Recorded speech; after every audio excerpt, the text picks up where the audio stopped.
Merci, M. le Président, Madame la ministre, chers collègues. C'est un engagement électoral de la Coalition Avenir Québec qui est un changement du mode de scrutin. Moi, je me souviens que le chef de la CAQ, maintenant premier ministre, a signé. Donc, tous les candidats de la CAQ se sont engagés à la dernière élection, sachant cela. Ma question, croyez-vous qu'il y aura un référendum en 2022 sur cette question, qu'on est en mesure d'y arriver? Bon, mais écoutez, je constate que je n'ai pas été claire dans mes deux réponses précédentes. La réponse est non. Il n'y aura pas de référendum en 2022 parce qu'on ne sera pas en mesure d'adopter le projet de loi d'ici juin, celui qui s'en vient, là, dans un mois et demi. Donc, on ne rencontrera pas la condition sine qua non du DGEQ qui était de pouvoir mettre ces articles-là en vigueur, ceux concernant le référendum, naturellement, avant juin de cette année. Donc, il n'y aura pas de référendum en 2022. Est-ce que ça veut dire que nous abandonnons la réforme du mode de scrutin, que nous renions nos engagements? La réponse est non. Mais d'ici, force est de constater qu'on n'aura pas cette opportunité-là pour 2022. Monsieur le Président, je ne partage pas l'avis de la ministre. C'est un bris d'un engagement, d'autant plus que le premier ministre claironne régulièrement qu'il va atteindre 100 de ses engagements électoraux. C'est faux. Voici un exemple très concret. Donc, vous n'êtes pas en mesure de remplir la promesse que vous avez faite devant l'électorat en signant cette déclaration. Et je présume que là, l'interprétation, ça va être « on a déposé quelque chose ». Vous savez très bien que ce n'est pas l'esprit de l'engagement qui a été pris. Alors, comment expliquer qu'on n'est pas en mesure de le faire? J'ai deux hypothèses. La première, le premier ministre dit lui-même, là, il vous cite, il parle de vous, vous avez d'autres priorités, pas mal plus importantes qu'une réforme des institutions démocratiques. Je ne sais pas si vous avez apprécié ses paroles là-dessus. Il l'a dit. Je peux vous dire que pour des gens qui y croient, ça n'a pas bien passé. L'autre, c'est les travaux parlementaires. Il se trouve que j'ai été leader parlementaire, je connais ça assez bien. J'ai vérifié. Le leader parlementaire avait plein d'occasions de réorganiser les travaux pour que ça se fasse. Il a choisi de ne pas le faire. J'assimile ça à des mesures dilatoires.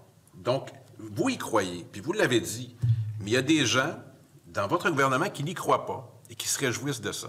Pas besoin de les identifier ici, vous les connaissez probablement. Ce n'est pas tous des élus.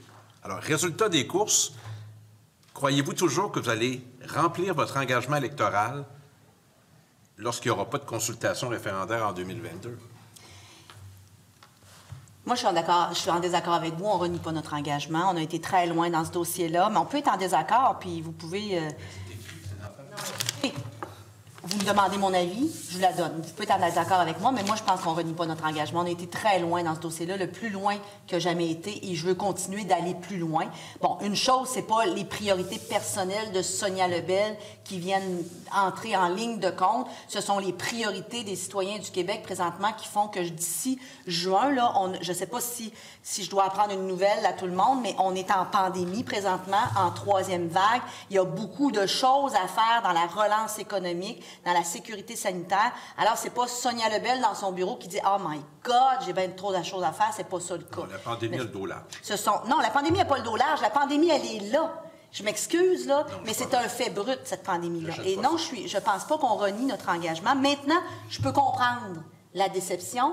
Maintenant, on va continuer à aller de l'avant. Et moi, mon objectif et l'objectif du gouvernement, c'est de faire en sorte qu'on puisse recommencer l'étude de ce projet de loi le plus rapidement possible où on en était rendu, c'est-à-dire à l'étude article par article. Par contre, force est de constater qu'en effet, on ne fera pas le référendum en 2022. Là, j'espère que là, ma réponse est assez claire après trois tentatives d'être limpide, là. Mais ça ne veut pas dire qu'on ne le fera pas, cette mode de scrutin-là. S'il vous plaît, Monsieur le député. Je considère que c'est un engagement rompu. Ça... Des oreilles de chat, ça miaule comme un chat, ça marche comme un chat, c'est un chat. Alors, la ministre ne voudra pas l'admettre. Ça nous déçoit, ça déçoit tous ceux qui ont porté leur confiance dans ce processus. On croyait que le gouvernement de la CAQ aurait honoré son engagement. Il n'en est rien. Donc, ça ne changera pas. Et je vais laisser le soin aux analystes tiers, qui ne sont pas des parlementaires qui suivent ça, de nous indiquer qu'effectivement, comme Justin Trudeau, on ne remplira pas cet engagement, mais il y a une source de réconfort. Moi, je suis convaincu que des gens de votre gouvernement se réjouissent de ça. Parce que cette formule leur sied assez bien.